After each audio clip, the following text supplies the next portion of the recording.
Pak Andi setelah mengundang untuk sharing-sharing hari ini. Ya.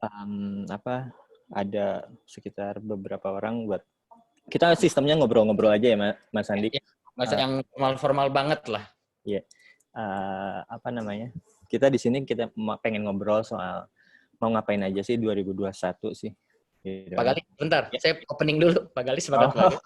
Saya belum opening Pak Gali. Mau ada meeting lagi nih. Ya, silakan. Saya opening dulu ya Pak Gali ya, dari Triple S-nya ya.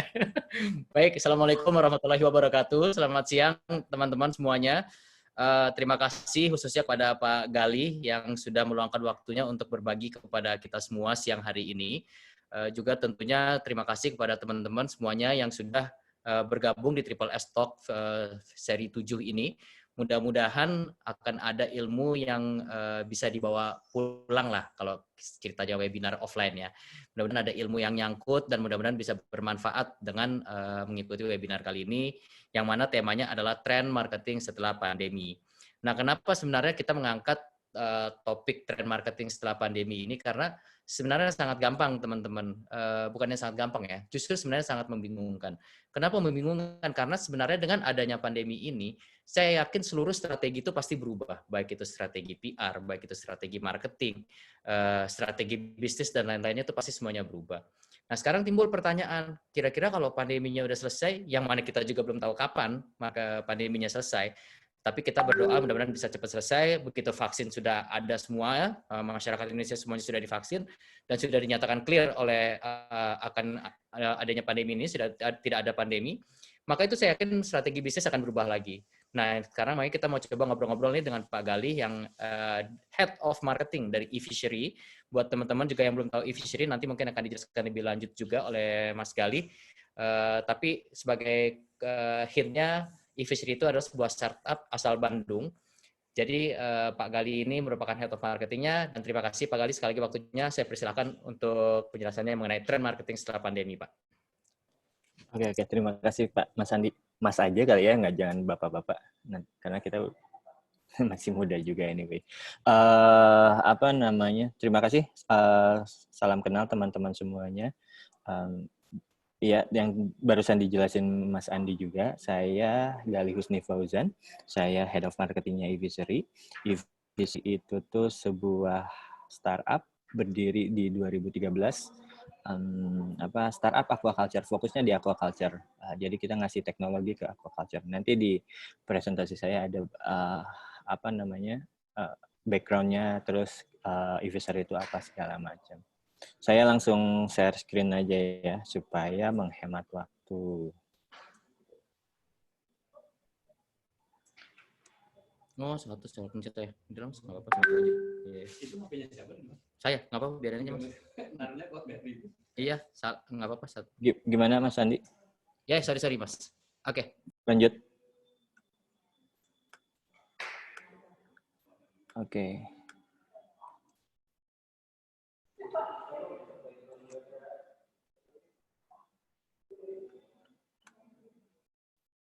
Nah, di sini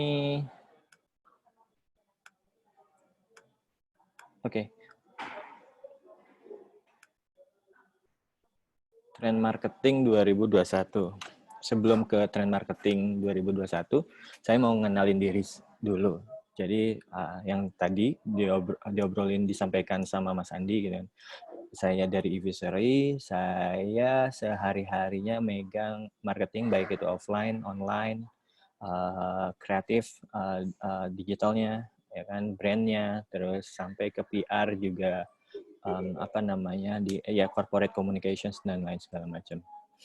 Nah, pasti di sini teman-teman sekalian siapa sih eFishery gitu kan, kayaknya mendengar sekarang gitu kan, Mas Andi kok maunya SSS Talk-nya Head of Marketing dari eFishery.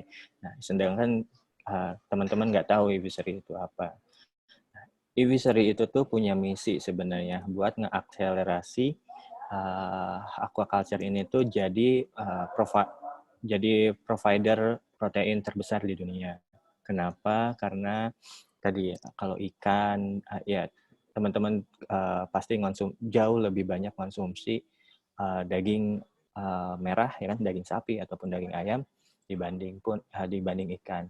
Terbukti gitu kan dari data kami juga satu orang hanya bisa konsumsi seminggu 2 atau 3 kali ikan dibanding ayam.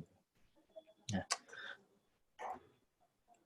ini nilai-nilainya kita gitu kan. Kita tuh punya 3 misi di mana kita pengen ngasih to feed the world through aquaculture. Jadi kita pengen ngenalin jauh lebih dalam lagi soal aquaculture ke dunia gitu. Yang kedua juga kita pengen ngasih provide affordable teknologi di mana teknologi kita tuh bisa terserap secara luas di Indonesia terutama ya. Walaupun kita ada piloting di beberapa negara luar kayak misalkan Bangladesh, India, Vietnam dan lain segala macam. Dan yang ketiga tentu saja sebagaimana startup lainnya kita punya misi buat inclusivity digital economy. Jadi kalau teman-teman ngerasa asing di Jakarta gitu, terutama ya di Jakarta nggak kenal nih e-fishery itu apa sih sebenarnya gitu. Karena ya wajar karena e-fishery bukan startup yang geraknya di Jakarta terus-terusan, tapi juga kita ada di berbagai macam kota di Indonesia. Ada sekitar 180 lebih dari 180 kota di Indonesia kita ada, terus tersebar di lebih dari 23 provinsi di Indonesia. Gitu. Nah, ini kenapa e-fishery ada, di mana kita nggak nyediain teknologi karena ngelihat kalau ini foundernya kita, foundernya e-fishery itu tuh seorang pembudidaya ikan lele dan dia ngerasa kalau pemberian ikannya itu tuh kurang efisien gitu. Jadi ngelihat survei segala macam, pemberian pakannya berlebihan, terus pakannya sering kali dicuri sama anak kolamnya, juga sumber pencemaran perairan, limbahnya itu tuh sampai ke perumahan dan lain segala macam, dan banyak kerugian. Dan 80% total produksinya itu tuh digunakan untuk pakan, alias bisnisnya pembudidaya ikan atau udang itu tuh 80% modalnya itu tuh buat pakan gitu. Nah, ini alat awalnya kita gitu. Alat kalau teman-teman sempat browsing e-fishery apa, ini e-fishery feeder pertama kali dibikin gitu. Nggak secanggih sekarang, nggak se-improve sekarang gitu. Ini cuma dari kaleng biasa, seng, terus dipakai timer biasa kayak semacam mesin cuci dan segala macam, terus dikonekin ke SMS. Jadi waktunya makan tinggal di SMS segala macam. Dulu kayak gitu. Sekarang udah app based. Nah, ini beberapa improvementnya. Kita ada beberapa kolamnya. Nah, dari mulai 2012 prototyping sampai ke 2019 terakhir kemarin kita ada prototype ke-7 gitu kan. Itu ada improvement dari kontainer, dari aplikasinya, dari segala macam. Ini awal mula kita e-fishery ada. Feeder itu ada 2, ada buat ikan, ada juga buat shrimp. Nah, bedanya apa? Bedanya lebih ke lontarannya, terus kebutuhannya, kecepatan keluarnya segala macam. Karena melihat kebutuhan dari pembudidaya itu sendiri. Gini, ini cara kerjanya si fishery feeder yang tadi.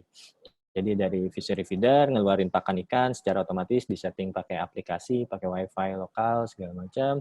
Terus dari situ kita petani kalau mau data pemberian pakannya, seberapa efisiennya, terus kita juga bisa prediksi panennya bakal menghasilkan berapa dengan pakan sekian, butuhnya apa aja, segala macam, sampai ke post harvest-nya juga bisa terprediksi gitu.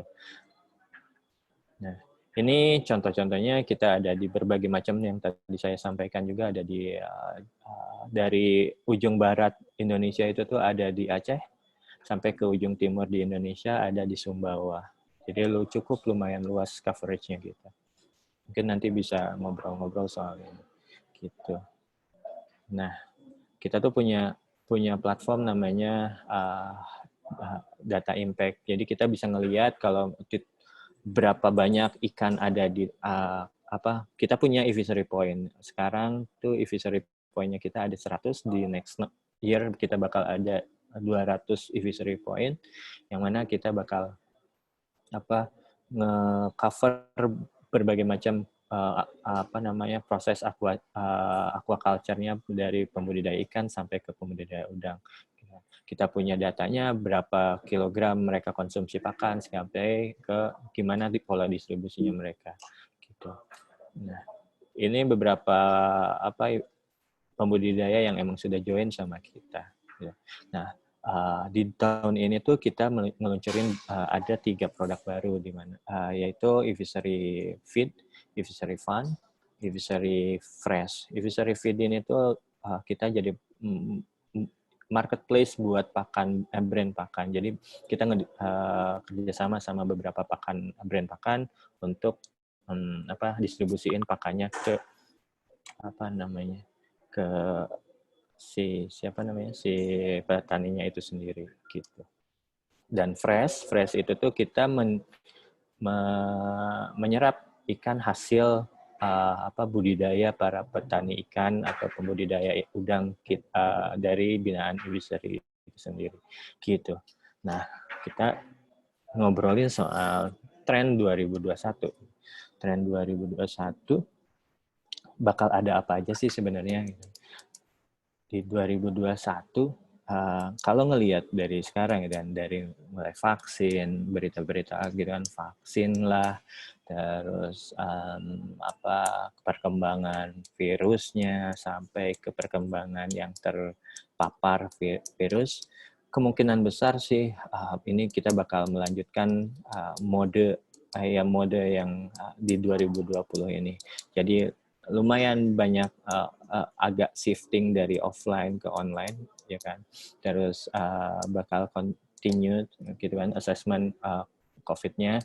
Jadi sebenarnya kalau kata si Jerome Powell ini ngomongnya kayak ya kita nggak akan balik lagi ke semi ekonomi yang sebelum tahun 2020.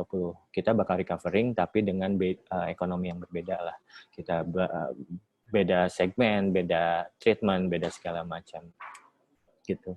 Nah, kita justru harus ngelihat peluang ini tuh sebagai peluang di mana sebelumnya kita nggak garap gitu kan, ada beberapa kayak di Evisery sendiri contohnya gitu kan, kita memang nggak terdampak secara langsung, cuman begitu kayak kemarin di bulan Maret atau April gitu tuh lumayan challenging buat kita. Sebenarnya dari segi bisnis kita justru jauh naik kan. Kemarin juga kita udah rilis kalau kita naik 4 kali lipat secara bisnisnya. Cuman ada part-part kayak di kuarter 2 itu tuh lumayan challenging. Kenapa? Karena teman-teman di Horeca itu hotel, restoran, kafe, mereka pada tutup. Jadi ada shifting behavior dari end consumer-nya. End consumer-nya siapa ya? Kita sendiri, rumahan segala macam. Jadi kita nge-tweak pola marketing, pola sales-nya kita sendiri gitu. Terus yang lebih kedampak adalah si pembudidaya ikan itu sendiri. Mereka karena jalur distribusinya kepotong, mereka nggak bisa jual ikannya, makin lama ikannya makin gede, terus pakannya makin banyak konsumsinya, jadi mereka jual murah. Di sana Evisery hadir buat ngebeli ikan mereka, diganti yang tadinya kita jual fresh langsung ke pembelinya kita, baik itu B2B ataupun B2C.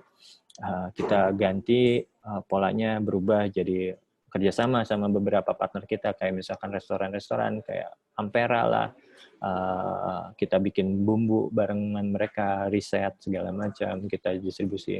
Terus ikan yang tadinya dijual fresh kita bekuin jadi frozen dan kita jual, buka market baru segala macam gitu. Nah, yang kedua, kalau di digital ini yang menarik sih. Google di 2022 bakal nggak tahu mengurangi atau menghilangkan cookies gitu kan. Yang mana kalau teman-teman main di digital marketing gitu kan, cookies itu berperan penting untuk custom audience lah, ataupun lookalike gitu kan, audiensnya. dan kita bisa retargeting atau remarketing ke mereka. Tapi ini jadi challenge tersendiri sih untuk di kemudian hari, terutama di tahun 2021 yang secara efektif gitu kan 2002 si browser Chrome bakal stop supporting third party buat cookies ini. Yang ketiga trennya bakal lebih ke into digital banget gitu kan, dimana alokasi yang tadinya banyak ETL, banyak BTL, sekarang bakal lebih banyak digital spend ads-nya. Kalau ngelihat juga mungkin teman-teman juga merasakan gitu sekarang bangun tidur bukannya YouTube, terus mau kerja lihat kalender kantor gitu kan, kalender kantor full day meeting terus, padahal meetingnya cuman setengah jam sampai sejam doang gitu segala macam. Yang itu menurut kita adalah challenge tersendiri ya kan, menurut saya terutama, dan apalagi kalau misalkan target marketnya kayak e-visory gitu ya, e-visory yang sebenarnya menarik untuk jadikan case, karena kita itu tuh B2B player, di mana kita kerjasamanya banyak sama distributor, modern trade, restoran-restoran atau kafe-kafe gitu. Dan mungkin teman-teman juga nanti bisa sharing mengenai soal dari sisi teman-teman sendiri. Nah, yang ketiga yang bakal rame lagi itu, ini sebenarnya user generate content ini tuh udah dari bertahun-tahun yang lalu gitu. Cuman kalau ngelihat gitu kan, ini kalau dari segi cost, user generate content itu jauh lebih murah cost-nya atau less costly gitu. Dimana kita nge-encourage loyal customer-nya kita buat simpelnya ngeposting lah atau jadi brand advocate-nya brand kita.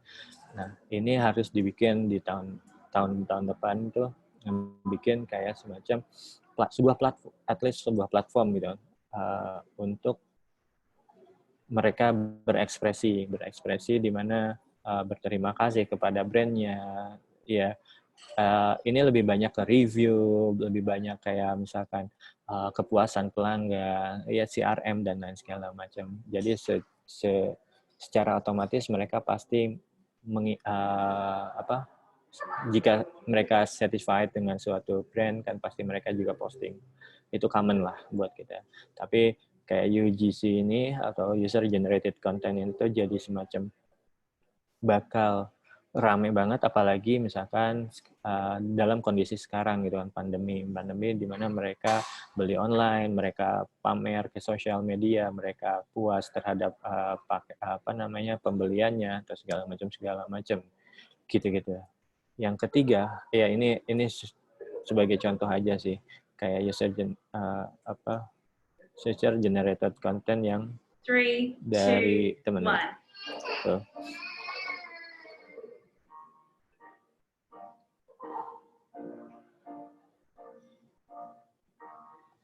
This is my current life. Show me.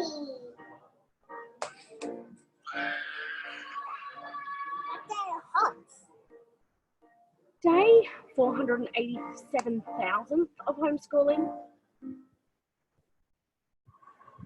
How can I show you with only 3 words?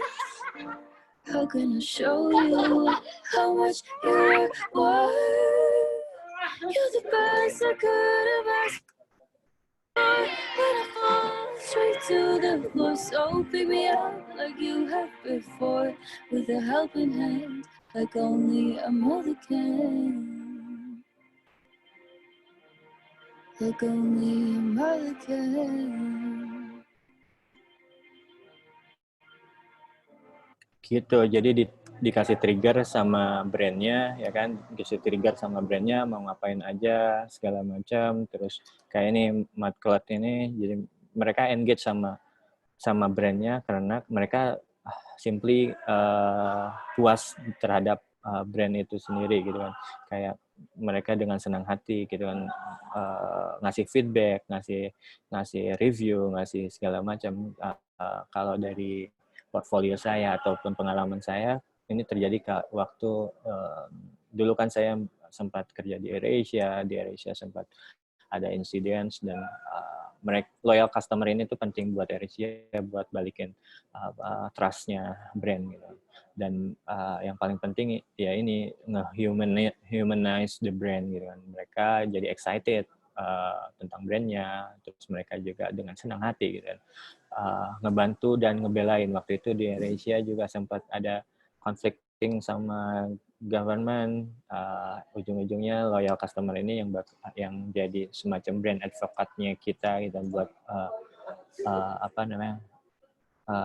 bantuin brand buat ngomong ke berbagai macam pihak gitu. Nah, selain user generated content juga kita harus bikin branded content di digital gitu. Dimana kayak Apple gitu, dia secara cepat gitu adaptasi dengan current situations kayak misalkan nanti juga saya kasih contoh kenapa Apple ini bagus buat dijadiin sampel di tahun depan gitu. Kita tap in dengan tren-tren terbaru, kita tap in dengan wave-wave terbaru kayak misalkan rame di Twitter gitu kan, kita bisa tap in kayak beberapa pekan yang lalu gitu kan, ada rame soal ditemukan daerah baru yang nggak tahu itu nggak ada orangnya atau enggak alien lah atau segala macam, brand-brand kayak McD segala macam join gitu kan. Atau sesimpel Twitter nge-tweet 2020 buat lo apa segala macam, ada berbagai macam brand masuk gitu kan. 2020 itu tuh kayak apa buat brand mereka segala macam gitu. Banyakan yang bakal jadi tren adalah naratif video di mana kita engage sama viewers atau audiensnya kita buat kayak ngasih tahu ya sebagaimana kita baca novel atau baca blog sih. Jadi tapi bentuknya visual dan jauh lebih mudah untuk dipahami. Gitu. Ini sih, ini lumayan panjang, 6 menit. Mungkin nanti saya play sedikit aja kali ya.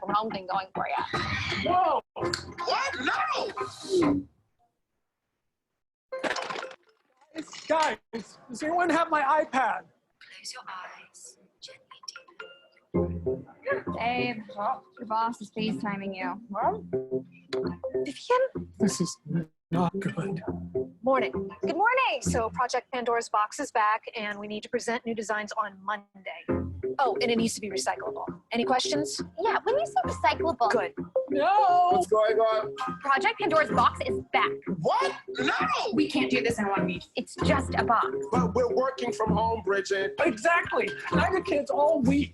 And I have my mom all the time. You say something, boo-boo? We can totally do this, okay? Today we'll...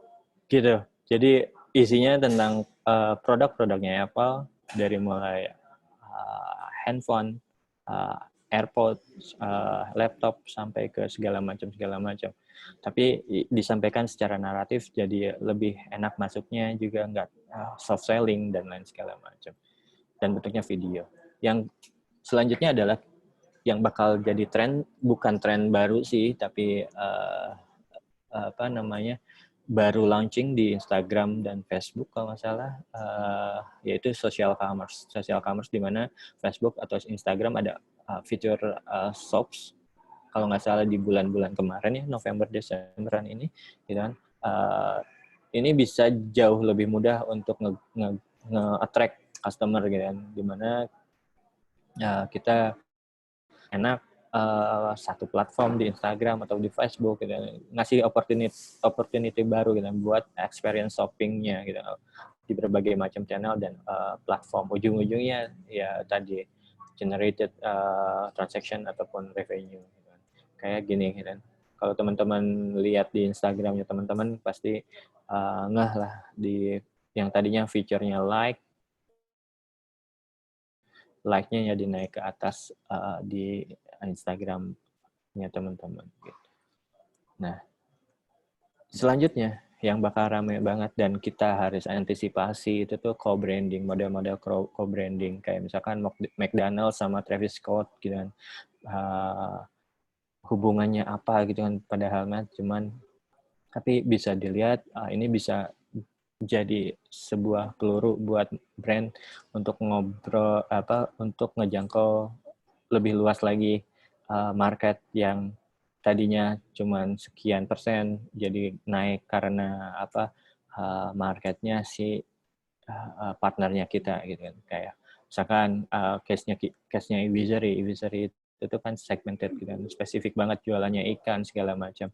Tapi begitu kita kerjasama sama beberapa restoran, mungkin teman-teman juga baru ngeh kalau ikan yang dimakan di Fish & Co gitu kan, itu tuh provide by Ivisery gitu kan. Terus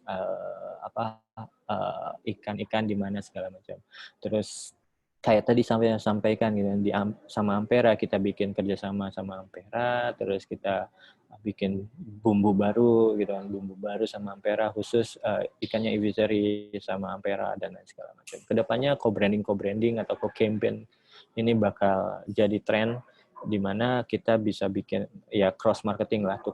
Customer base-nya tuh kan masing-masing Ivisery punya customer base, atau let's say McDonald's gitu. McDonald's punya customer base yang loyal ataupun yang current, dan si Travis Scott itu kan segmennya beda juga. Itu bisa digabungin jadi sebuah audiens yang baru dan jauh lebih luas lagi. Gitu. Nah, selanjutnya yaitu kedepannya kita bakal berhadapan dengan Google Core Web Vital. Google Core Web Vital itu tuh lebih ke ranking factor gitu. Jadi di search-nya sih. Sebenarnya udah launch di mid 2020 kemarin, ya kan, kita jadi tahu website-nya kita tuh kayak dikasih heads up lah sama Google, website kita di berapa, trennya kayak gimana segala macam gitu. Lalu yang nggak kalah penting di tahun depan, kita harus tap in ke social issues sih, yang megang brand ataupun marketers di sini gitu kan, harus lebih peka terhadap tren-tren atau social issues yang ada gitu kan. Apalagi kalau dilihat gitu kan, market atau audience itu tuh sekarang lebih gede di generasi Z gitu kan, generasi Z di mana mereka udah internet savvy gitu kan, lahir udah kenal internet, terbukti gitu kan di anak saya tuh udah paham banget buka YouTube gitu kan, terus paham banget download game buat dia atau segala macam. Ini bakal jauh lebih kalau ngomonginnya awareness terutama gitu, bakal jauh lebih terdengar bagi audiens. Kenapa? Karena begitu kita tap in ke social issues, tapi ini harus lihat dulu sih social issues-nya seperti apa. Jangan sampai kayak bertabrakan sama bisnisnya atau segala macam gitu. Kayak misalkan ya bisa saling push satu sama lain gitu kan. Contohnya apa sih di tahun ini gitu kan, Reebok, Nike, Netflix gitu kan.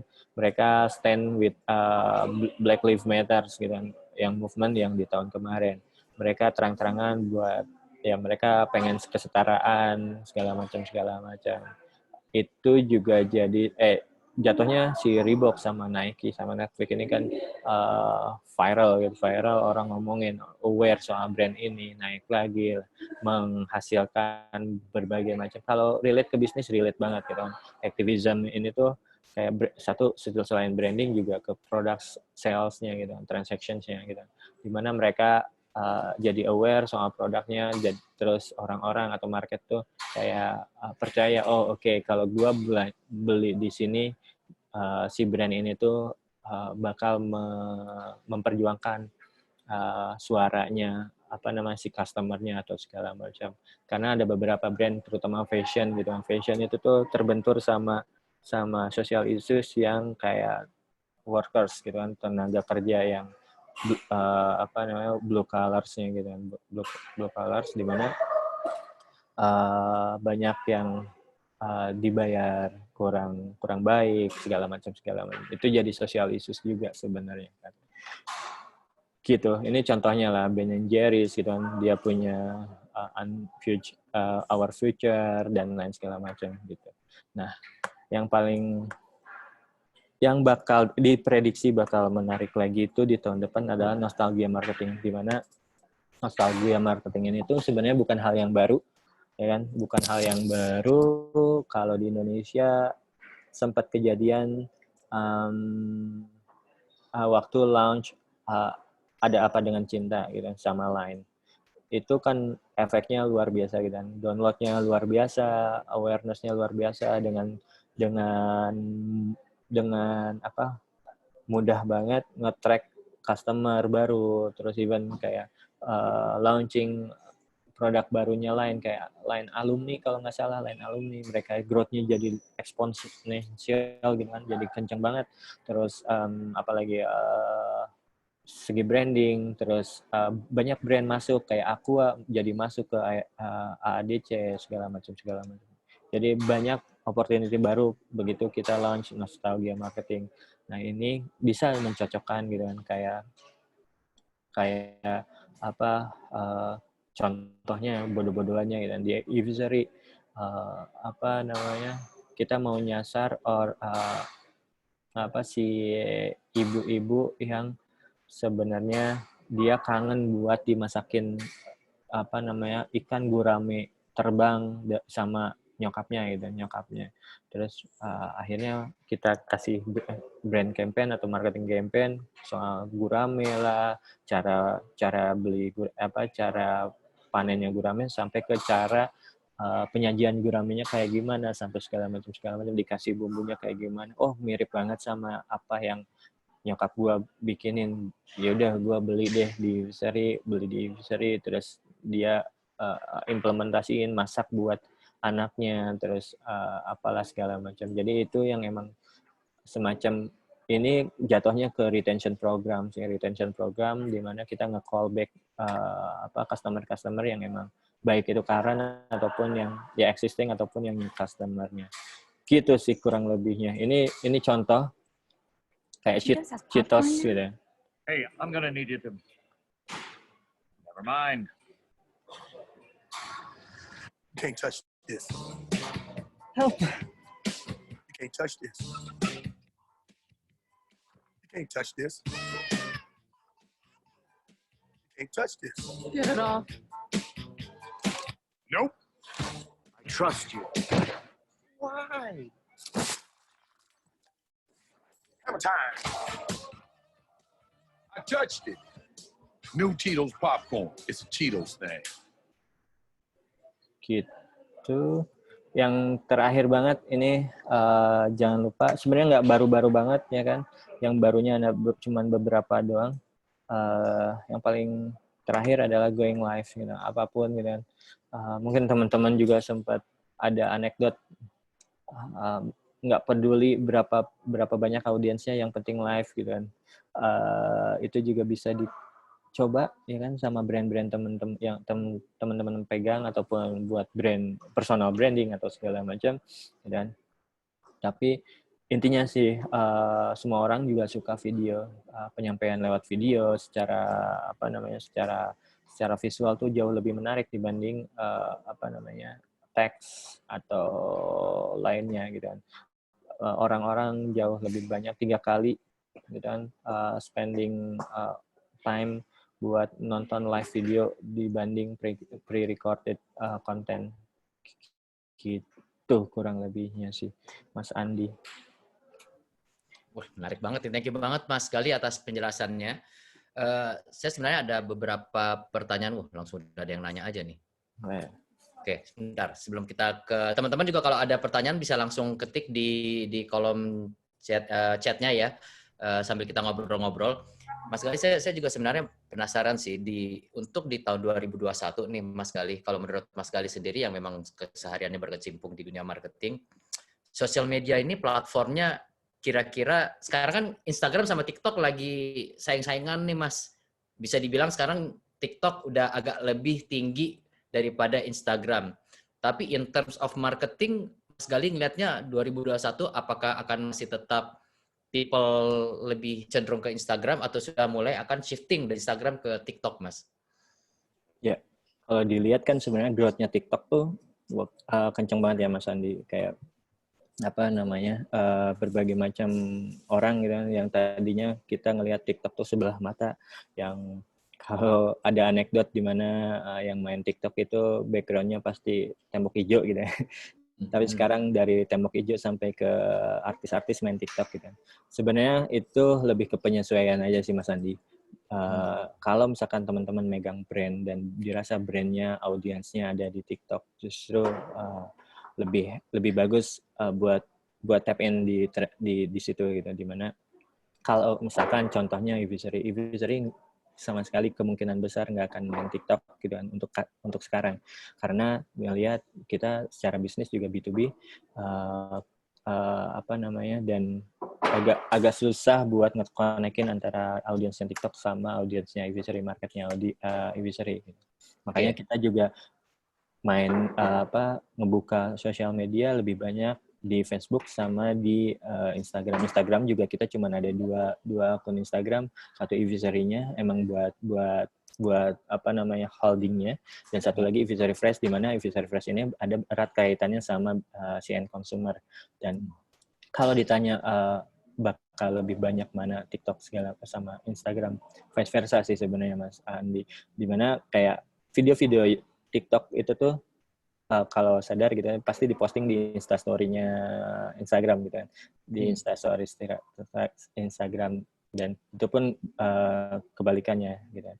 Ada beberapa orang yang emang main TikTok tapi source-nya dari Instagram dan segala macam. Ini sama halnya kayak Snapchat waktu sebelum Instagram nggak punya Instastory gitu kan. Gitu. Cuman kalau saran saya tadi sih, yang bakal jadi tren kan tadi video live itu bakal jadi salah satu peluru lah buat brand, buat ngenalin awareness terutama gitu. Dan yang kedua kayak apa namanya, visual itu jauh lebih engaging lah dibanding apa namanya, dibanding teks gitu kan. Tapi ada juga emang kalau misalkan kayak saya nih, kayak Ivisary itu jauh lebih terutama untuk fresh ya, jauh lebih engaging teksnya sih, teks dimana karena B2B kan, B2B mereka jauh lebih lihat baca ingredients-nya kayak gimana, terus ini caranya panennya kayak gimana segala macam. Kecuali untuk tadi yang si Ivisary feeder atau feed fund gitu, mereka jauh lebih paham karena segmennya pembudidaya itu tuh mainnya cuma 3 channelnya, WhatsApp, YouTube sama Facebook. Facebook pun Facebook Group, di mana mereka dapat informasi itu tuh di YouTube. WhatsApp tuh dapat berita-berita ya.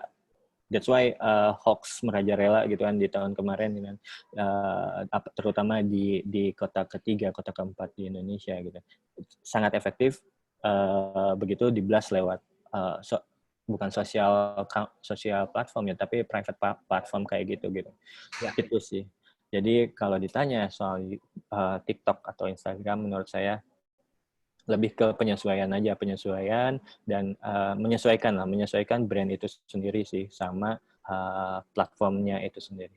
Kalau ditinggalin, nggak akan ditinggalin sih menurut saya. Instagram jauh lebih, di TikTok masih belum ada social commerce-nya, gitu. Di Instagram udah mulai social commerce, di mana kita sebagai marketers jauh lebih enak kalau satu platform gitu, social platform, terus ada penjualannya di situ segala macam. Belum ada datanya di mana yang menggunakan social commerce ini tuh secara transaction naik atau enggak. Saya belum baca sih datanya, cuman menurut saya diprediksi bakal jauh lebih efektif dan efisien sih. Gitu. Instagram juga positioning-nya udah lebih kuat lah ya daripada TikTok ya Mas ya? Betul Mas Andi. Oke. Mas, ada pertanyaan nih Mas dari Mbak Arini. Siang Mas Gali, izin bertanya.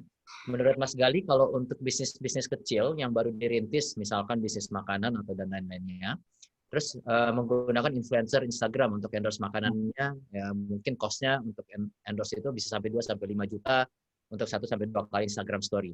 Menurut Mas Gali itu efektif atau enggak, Mas? Oke. Efektif atau enggak tergantung tadi ya. Ada teman saya di bulan apa ya, bulan Mei, bulan Juni gitu kan, dia kena layoff dari kantornya, terus dia bisa masak, dia bikin brand baru, bikin kayak apa makanan semacam Yoshinoya gitu, semacam Yoshinoya gitu. Itu growth-nya sangat signifikan gitu kan. Dia strateginya pakai influencernya yang mikro sih dia. Ada beberapa yang emang apa namanya yang udah gede gitu kan, saya kayak selebgram atau ya selebgram gitu. Dan itu jauh lebih cepat dari awareness-nya dan itu reflect ke transaction-nya sih. Transaction-nya si brand barunya dia itu tuh jadi jauh lebih cepat, ya kan? Kalau dilihat efektif apa enggaknya, mungkin bisa dikalkulasiin sih Mbak ini. Dimana kayak misalkan kita spending berapa, kita proyeksiin misalkan dari spending sekian, gua harus nyari transaction sekian. Berarti kan jatuhnya ROI gitu kan. ROI ataupun ROI-nya bisa macam-macam kan. Kalau ROI bisa engagement, bisa ke apa followers, bisa ke transaction bahkan gitu. Gitu sih. Jadi dilihat efektif atau enggaknya harus lihat dulu ROI-nya kayak gimana. Cuman influencer marketing ini tuh kan jadi sebuah tren yang udah cukup lama lah dan menarik sih kalau dilihat-lihat. Tadi studi case-nya teman saya gitu kan sangat efektif, di mana dia bahkan nolakin orderan karena dia cuma satu channelnya Instagram ya influencer marketing ini, pakainya Instastory juga ya kan, Instastory, tapi ya balik lagi sih tadi menyesuaikan target marketnya kita. Jadi sebelum kita announce produknya kita, terus mau tap in di mana channelnya, terus kalau mau spending di mana, budget iklannya kita segala macam, itu mungkin harus di-define dulu marketnya kita tuh seperti apa, terus marketnya itu tuh ada di channel apa gitu sih. Tapi kalau misalkan kita masih nyambung ke influencer nih Mas. Kalau influencer menurut Mas Gali lebih baik kita bermain di influencer yang memang sudah statusnya selebgram, yang udah jutaan mungkin ratusan ribu follower, atau kita mainnya yang mikro Mas? Oke, kalau misalkannya tergantung sih, tadi balik lagi. Objektifnya apa? Objektifnya kalau awareness jauh lebih efektif di yang emang udah gede. Nge-reach banyak orang kan. Banyak orang, terus mereka jadi tahu produknya kita. Tapi dilihat juga gitu kan, kalau Instastory kan banyak yang di-skip juga, banyak yang jadi kayak jahitan gitu kan. Kalau selebgram sekarang. Mas Andi kan selebgram tuh. Itu juga sih, ngelihat juga kayak apakah possibility brand kita dilihat sama orang banyak itu tuh seberapa banyak. Dan tipsnya ya itu tanyain sih sebelum kita placement di suatu platform gitu kan, tanyain juga bakal reach mereka tuh seberapa banyak gitu kan. Kayak ngelihat dulu tuh pasti kan mereka punya data tuh dari belakangnya, kayak audiensnya ada berapa, reach mereka yang biasanya berapa per postingan, terus segala macam. Dari situ bisa kita kalkulasiin gitu kan. Jadi nggak sekedar cuman kita placement, Anya Geraldine gede nih, jadi kita bisa placement di situ. Tapi belum tentu gitu kan. Bisa jadi jauh lebih efektif kita spending duit kita di yang cuman 500 ribuan tapi banyak, ya kan? Tapi target marketnya cocok sama kita ya gitu kan. Kayak misalkan siapa yang followersnya paling gede 5 ribuan gitu. Tapi kita dapat banyak. Jadi beda-beda segmen tuh. Segmen, kita juga dapat audiens atau market yang berbeda juga. Gitu sih Mas Andi. Semoga menjawab ya Mbak Anis, Mbak Arini. Ini ada lagi pertanyaan dari Mas Aldida Ramadan. Apa saja yang telah dilakukan e-fishery dalam strategi marketing? Tadi Mas Gali sudah menyindir terkait action on social issues. Apa yang sudah dilakukan atau apa yang sudah direncanakan e-fishery untuk proses action on social issue tersebut? Apabila sudah apply, apa perbedaan sebelum dan sesudah menggunakan metode action on social issue? Ya, terima kasih Mas Aldida. Kalau kasusnya e-fishery social issues, jadi e-fishery ini berangkat dari sebenarnya justru social issues sih Mas Aldida.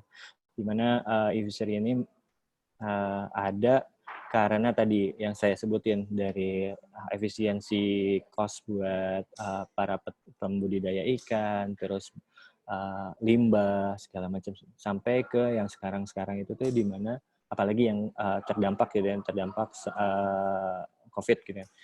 Mereka pembudidaya ini tuh kesusahan untuk ngejual ikannya gitu. Nah, di tahun ini kita berinisiatif untuk bikin campaign namanya program tarik ikan. Program tarik ikan ini tuh sampai sekarang sudah menyerap sampai kurang lebih 100 tonan ikan dari petani seluruh Indonesia. Itu sebenarnya cukup lumayan besar untuk pola penyerapan ikan. Nah, program itu kita bikin piloting di awal-awal pandemi ya kan, dan program itu akhirnya dapat pembiayaan dari Barclays. Nah, itu juga goals-nya kita, di mana kita bisa kerjasama sama partner lain untuk bikin impact buat sosialnya kita. Salah satunya itu ya, ikannya kita tarik, jadi win-win solutions. Ikannya petani kita tarik, terus petani juga happy karena harganya itu tuh jauh lebih menarik gitu. Kenapa? Karena si petani tidak kekurangan margin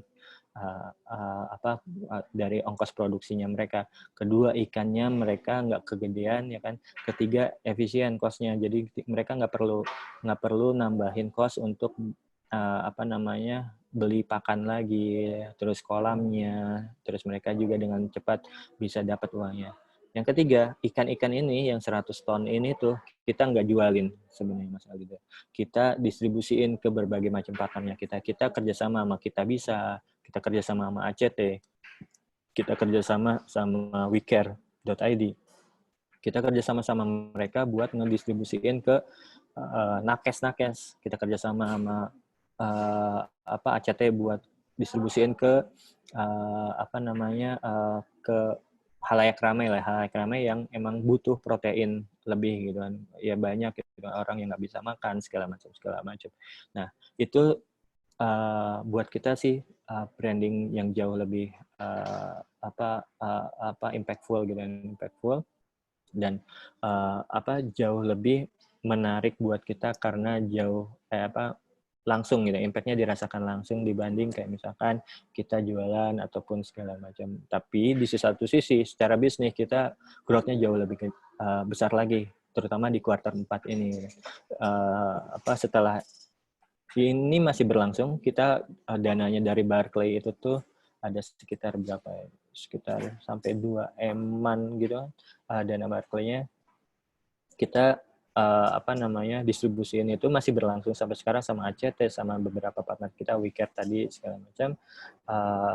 Secara otomatis branding kita juga nyampe ke berbagai macam channelnya mereka gitu kan. Mereka juga nge-push channel-channelnya mereka dan lain sebagainya. Nah, untuk kedepannya kita juga bakal pakai social issue ini sebagai ya karena itu udah kayak semacam nafasnya Iwiseri sih, dari awal hadir juga karena emang kita pengen ngebantu nge-solve problemnya ya, para pembudidaya. That's why kita punya hashtag namanya tumbuh bersama. Tumbuh bersama itu tuh means kita pengen tumbuh bareng-bareng sama pembudidaya, tumbuh bareng-bareng sama pembeli ujung gitu, end consumernya, ataupun tumbuh bareng-bareng bisnis lain, terutama kayak Horeca. Horeca ini bukan cuma Horeca yang besar skalanya, tapi juga UMKM. Gitu sih Mas Aldi deh. Oke, makasih Mas Gali. Teman-teman kalau misalkan masih ada pertanyaan lagi, silakan langsung aja diketik di kolom chat. Saya ada pertanyaan lagi nih Mas Gali. Ini kalau e-fishery kan sebenarnya targetnya tuh B2C ya, B2C dengan menargetkan sebenarnya salah satunya adalah petani ikannya sendiri. Nah, kalau dilihat dengan menyasar petani ikannya, tentunya pasti ada challenge tersendiri dari e-fishery. Bisa saja mereka tidak terlalu familiar dengan teknologi yang tadi Mas Gali bilang kan, mereka hanya mainnya Facebook, WhatsApp group, Facebook group juga, dan satu lagi tadi ya Instagram atau Twitter, dan mereka tentunya tidak main juga. Nah, langkah-langkah apa sih yang Mas Gali ambil, dan khususnya pada saat pandemi terjadi nih Mas, pasti kan ada timbul challenge baru lagi nih. Nah kemarin bagaimana Mas Gali dan tim marketingnya eVisionary ini menyikapinya nih Mas pada saat pandemi terjadi, sementara sebelum ada pandemi pun sebenarnya saya yakin challenge-nya udah gede sendiri nih untuk mendekati atau untuk menyasar si petani ikan ini gitu. Gimana tuh Mas? Ya, benar sekali sih. Challenge-nya lumayan tinggi. Cuman kalau kita gini, nggak tahu ini keberuntungan atau bukan gitu kan. Jadi sektornya eVisionary itu tuh kan emang dibutuhkan ya. Protein itu kan dibutuhkan oleh orang gitu kan. Jadi secara langsung ataupun tidak langsung orang-orang itu tuh butuh untuk membeli atau memenuhi memenuhi mereka prosesnya lah, proses pemenuhan protein yang mereka makan. Ini kan sama kayak nasi lah atau sandang pangan papan gitu. Nah, sebelum pandemi kita itu tuh produknya hanya eVisionary feeder aja gitu. eVisionary feeder di mana kita nge-solve satu pain points-nya petani aja gitu, pembudidaya aja, di mana pembudidaya pengen secara jauh lebih efisien pengelolaan pakannya, terus peningkatan produksi ikannya, terus secara bisnisnya juga kelihatan dan mereka bisa proyeksiin lah panennya berapa segala macam, dan ternyata itu nggak cukup gitu kan, nggak nge-solve problemnya si petani. That's why kita juga punya produk baru udah piloting di tahun lalu dan kita di trial di tahun ini, yaitu eVisionary Fund sama eVisionary Feed. eVisionary Feed ini nge-solve pain point-nya si pembudidaya, yaitu tadi 80% kan soal pakan. Mereka ngerasa kemahalan kalau beli ke subagen, karena kan sama lah pola distribusi, ada konsumen, ada distributor, distributor ini kan tengkulak, ada juga produsen gitu kan. Nah, produsen ke konsumen harus melewat tengkulak kan atau distributor. Nah, kita pengen jadi semacam jembatan antara konsumen sama produsennya itu. Kita kerjasama sama yang current agen gitu kan, atau kayak kita dapat harga yang bagus dari brand pakannya langsung, dari pabrik pakannya, kita bisa distribusiin dengan harga yang bagus juga ke petaninya, ke konsumennya. Nah, tapi ada pain points lainnya di mana mereka kesulitan untuk cash flow lah segala macam. Makanya kita dan mereka kesulitan untuk akses pembiayaan gitu kan. Makanya kita connect-in nih sama beberapa partner kita yang financing gitu kan, financial institutions lah gitu. Jadi kita connect-in segala macam.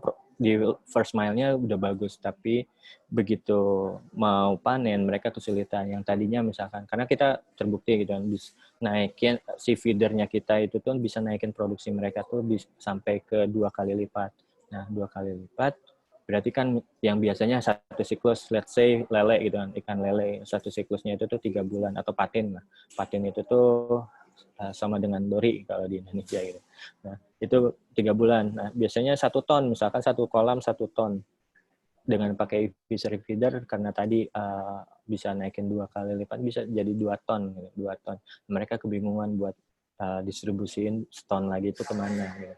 Nah, di situ hadir, makanya kita punya produk baru eVisionary Fresh buat nyerap ikan itu. Syukur-syukur mereka bisa kita distribusiin semua ikannya si pembudidaya itu lewat kita, dan kita juga karena kan kayak kita matchmaking antara demand sama supply sih gitu. Nah, challenge-nya apa? Challenge-nya ya tadi sih banyak soal produktivitas, soal network, sama soal karena kan ini makanan ya, makanan, dan ini fresh ini logistik sih yang jadi persoalan sih Mas Andi, dimana kita hasilnya QC-nya harus benar-benar ketat banget, terus proses logistiknya juga kita harus benar-benar dipantau. Makanya kita kerjasama sama beberapa partner yang emang kayak Go Logistik gitu-gitu untuk nge-fulfill kebutuhan para end consumer tadi gitu. Restoran lah, MT lah, segala macam gitu. Jadi kita ada di beberapa supermarket, kalau teman-teman nanti misalkan beli gitu kan ikan, bisa ngecek, tapi belum semuanya chain modern trade kita ada gitu kan. Kita lagi mau fokus di tahun depan untuk masuk ke banyak modern trade, terutama di Jabodetabek sama di Bandung sih. Challenge-nya di situ sih, Mas Andi. Oke, ini ada tambahan dari Mas Aldida. Terima kasih Mang Gali, sangat bagus strategi marketing yang dilakukan. Semoga e-fishery semakin maju katanya. Amin. Oke, apabila nggak ada pertanyaan lagi dari teman-teman, mungkin Mas Gali bisa kasih closing statement, Mas, biar teman-teman di sini juga lebih siap lagi menghadapi 2021, atau mungkin teman-teman di sini mungkin masih ada yang dalam proses belajar juga untuk marketingnya. Mungkin silakan Mas Gali. Ya, paling ini sih banyak-banyakin buka-buka website atau nyari tren-tren terbaru gitu kan, atau misalkan tap in sama tren-tren yang current gitu, kayak misalkan di Twitter tuh cepet banget berubah-berubahnya, dan kita riding the wave aja sih, riding the wave, terutama kalau misalkan yang teman-teman di sini lagi memulai bisnis kecil-kecilannya teman-teman gitu, kayak makanan. Tadi Mbak Arini gitu kan bilang kalau makanan kayak gimana segala macam, walaupun universe-nya udah gede gitu kan, walaupun banyak orang yang hampir mirip gitu produknya sama kita, tapi pastiin dulu gitu kan produknya kita tuh punya unique value propositions-nya dulu gitu kan, unique selling point-nya dulu, di mana kita ada perbedaannya sama yang lain. Kayak berkaca sama e-fishery itu kalau dilihat gitu, nggak ada yang pemain yang sama kayak e-fishery, tapi kayak misalkan untuk pola distribusi tadi yang fresh gitu kan, distribusi ikan itu udah puluhan tahun udah ada gitu, tapi gimana caranya kita jadi sesuatu yang unik buat end consumer dan mereka mau gitu engage sama kita. Itu sih. Yang ketiga ya manfaatin teknologi sih, Mas Andi, manfaatin teknologi, banyak-banyakin belajar soal teknologi. Tadi kayak ini bakal banyak online, ya kan? Mungkin teman-teman yang nggak ada basic digitalnya, mulai harus banyak-banyakin baca-baca soal Google SEO lah, Google search engine marketing dan lain segala macam. Terutama di sosial sih. Apalagi kalau makanan gitu ya, makanan pasti banyak banget di sosial media lah ya. Sama banyak-banyakin network gimana? Banyak-banyakin ngobrol sama orang, banyak-banyakin ikutan webinar lah, atau banyak-banyakin event segala macam. Gitu sih Mas Andi. Oke. Baik, sekali lagi kalau misalkan tidak ada pertanyaan dari teman-teman, kita mau ajak teman-teman nyalain videonya, boleh ya? Kita mau foto bareng. Mbak Arini mungkin bisa dibantu ya untuk foto barengnya. Teman-teman nyalain videonya. Semuanya kita coba nyalain. Mbak Arini boleh dibantu dihitung biar kita senyumnya barengan. Siap. Masih ada yang... Tuh.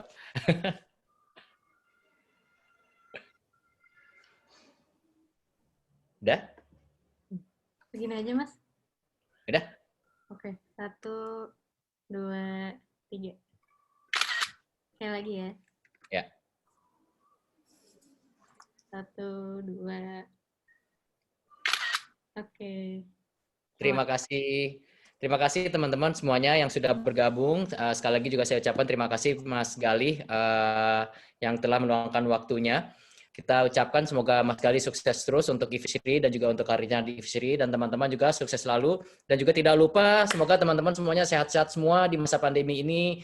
Jangan lupa selalu menggunakan masker dan mematuhi protokol kesehatan. Wassalamualaikum warahmatullahi wabarakatuh. Terima kasih semuanya. Waalaikumsalam. Mbak Eni, thank you. Mbak Eni, Mas Baskoro.